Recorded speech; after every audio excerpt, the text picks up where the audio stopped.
And here then is another phone. Now that's not the main reason we are reviewing it, but as we're continuing with that tradition, I will tell you about the selfie part of this phone. This is the Lava Iris 504Q Plus. I know it's a mouthful, but they did have one without the plus. This is the upgrade to it. So again, from Lava, they seem to be getting their design and style and materials quite right. It's a nice looking phone, feels light in the hand, quite thin, 10 megapixel camera, but we'll come to the camera part again.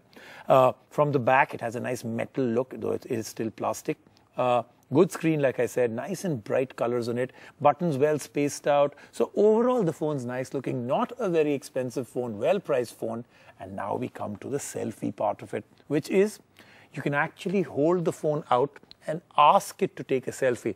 It's actually voice controlled. You don't even need to touch your phone with it. You can also scan with no touch control, and you can voice control your pictures. So you can have anything like, say, cheese or selfie or something like that as a trigger. It will take your picture. What else? Well, our review will tell all. Lava once again brings in some volcanic heat into the smartphone market by bringing in a successor to the Iris 504Q with some significant additions and aptly calling it the Iris 504Q Plus.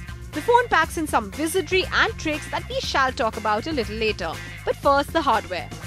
It has a metallic casing and shows off a slim 7.9mm body. There's a 5-inch IPS screen with 720p display and clear viewing angles.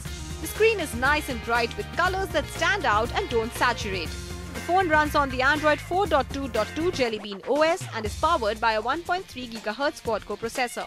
In terms of storage, it has 1GB RAM, 8GB internal memory, expandable to 32GB. There is a 2000 mAh battery in it, giving it enough battery for an average user.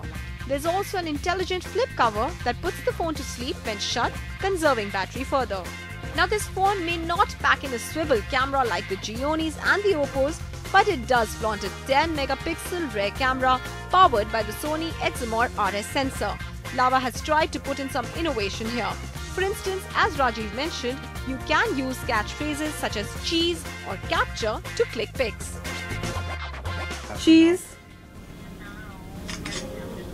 Capture.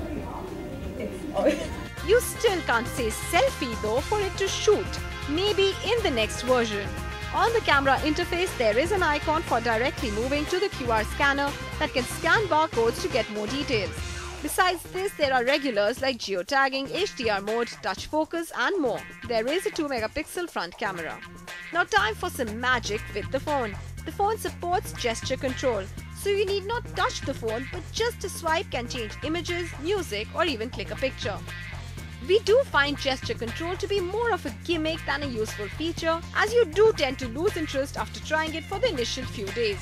And did we mention it is not the easiest to click a picture with a swipe gesture? We face trouble here. While these are features we have seen on other phones, the next one is what we found interesting. You can triple tap anywhere on the screen to zoom in and magnify the selected area and move around to explore the screen further. This is a dual SIM phone and is priced at around 13,000 rupees. The Cell Guru verdict. The Lava 504Q Plus is a phone that packs in a lot of gimmicks, not all of which are of any great use, but even then has maintained a good price point.